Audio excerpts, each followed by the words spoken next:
అండి.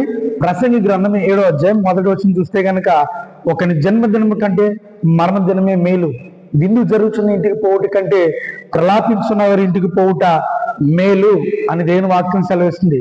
ఈరోజు చూస్తే కనుక లోకంలో బయట యేసు ప్రభుని అంగీకరించిన వారికి కావచ్చు, లేదా నమ్మని వారికి కావచ్చు, వారందరూ చెప్పే మాట ఏంటి తెలుసా? వారు చనిపోయారు, మేము ఇల్లు కట్టుకుంటున్నాం, వారింటికి మేము వెళ్ళకూడదు, లేదా మా అమ్మాయికి లేదా అబ్బాయికి మ్యారేజ్ అయింది, మేము వారింటికి వెళ్ళకూడదు అంటున్నారు. యేసు ప్రభు చెప్పినది, ఒకని జన్మదినం కంటే ఒకని మరణ దినమే మేలు, విందు జరుగుతున్నటువంటి వివాహాలకు శుభకార్యాలకు వెళ్ళడం కంటే ప్రలాపించిన వారిని ఏడ్చేవారింటికి వెళ్ళట మేలు అన్నాడు. ఈరోజు చూస్తే అక్కడ రకాల కార్యం జరుగుతుంటే భోజనం పిలిస్తే, అయ్యో మేము వెళ్ళకూడదు, మేము తింటే మాకు అరగదండి, లేదా నేను ప్రెగ్నెంట్, వెళ్తే అక్కడికే భోజనం అరగదండి, లేదంటే ఏదో అయిపోతుందని ఏదో అపోహాలు.